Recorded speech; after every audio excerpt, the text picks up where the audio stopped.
হঠাৎ করেই মাঝরাতে ঘুম ভেঙে গেছিলো ঝড়ের আওয়াজে। প্রায় তখন ৩টে সাড়ে ৩টে বাজে। ভয় ভয়ও লাগছিল। Hello my beautiful viewers, welcome back to my another mini blog. আজকের দিনটা ছিল রেমাল ঝড়ের দিন। ঝড় দেখতে দেখতে এদিকে ভোর হয়ে গেল কোথা থেকে কিছুই টের পেলাম না। ছোট থাকতে বৃষ্টি হলে অতটা মাথাও ঘামাতাম না। বৃষ্টি হলে হবে, ঝড় হলে হবে, কিন্তু এখন বুঝতে পারি ঝড়ের নাম শুনলেই যেন ভয় করে। কি জানি আবার কোথায় কি ক্ষয়ক্ষতি হবে। তোমাদের সবার ওখানে রেমাল ঝড় কতটা কি এফেক্ট ফেলেছে কমেন্টসে জানিও। এরপর চলে গিয়েছিলাম নিচে, আর বাইরে গিয়ে দেখি তখনও হালকা হালকা ঝোড়ো হাওয়া আর বৃষ্টি পড়ছে। ওয়েদারটা এতটা মিষ্টি ছিল। এদিকে বাবা ছাতা মাথায় দিয়ে ফুল তুলছিল, একেই বলে ফুলের নেশা। আর দেখো ঝড়ে আমাদের জামরুল গাছের একটা ডাল ভেঙে পড়েছে। এরপর মা বাবাকে চা বানিয়ে দিয়ে চলে এসেছিলাম উপরে বিছনাটা ক্লিন করতে। বিছনাটা গোছাতে গোছাতে দেখি আমার মেয়ে মুড অফ করে বিছনার এক কোণে এসে বসে পড়লো। ওর নাকি আরও একটু ঘুমের দরকার ছিল। এখন কি আর করা যাবে, তাই পাগলিটাকে একটু আদর করে মুডটা ঠিক করার চেষ্টা করছিলাম। ওকে আদর করতে করতে ভাবছিলাম সকালে খাবারে কি বানাবো। ভাবলাম ওয়েদারটাও খিচুড়ি খাবার জন্য একদম পারফেক্ট আছে। আর দেখবে খিচুড়ি খাওয়ার নাম শুনে আমার মেয়ের রিয়াকশানটা। সকালে তাহলে কি বানাই? ডালিয়া বানাবো? মা, এটা কি? তোমাকে ডালিয়া ফেভারিট?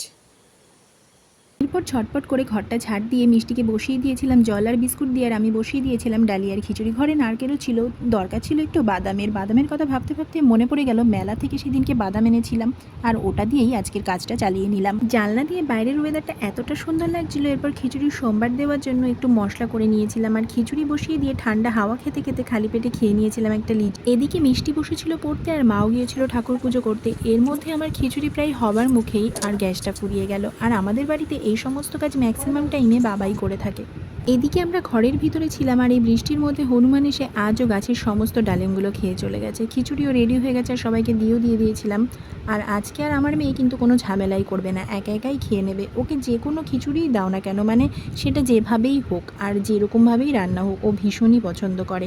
পারলে যেন ও আজকে থালাটা চেটেই পরিষ্কার করবে। আর ওদিকে বাপিকে তো কোনোভাবেই খিচুড়ি খাওয়ানো যায় না, ওর মা ওকে অনেক বকাঝকা করে কোনো রকমে একটু খাওয়ায়। এরপর ডিম সিদ্ধ দুটো ছুলে একটা দিয়েছিল আম্মাকে, আর একটা নিজে খেয়েছিল। তারপর বসেছিল দাদানের সাথে একটু খেলা করতে। আর আগের দিন এনে রেখেছিলাম একটু চিংড়ি মাছ, যেটা দিয়ে আজকে বানাবো একটু মালাইকারি। আর এখনও পর্যন্ত বাইরে হালকা হালকা ঝোড়ো হাওয়া দিচ্ছে। কাল রাত প্রায় 12টা থেকে কারেন্ট অফ।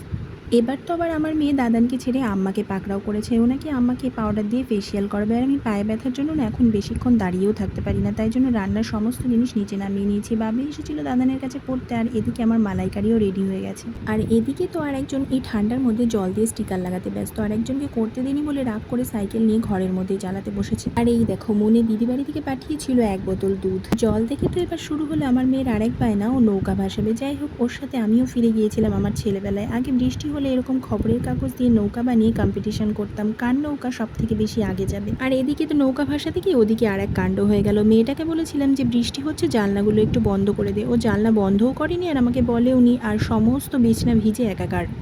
এরপর দুপুরবেলা খাওয়া দাওয়া সেরে ঘরে এসে দেখি আমার মেয়ে নিজেই পাউডার দিয়ে ভূত সেজে বসে আছে। আর এই ওয়েদারে মা মেয়ে দুজনে মিলে দিয়েছিলাম একটু জবরদস্ত ভাত ঘুম।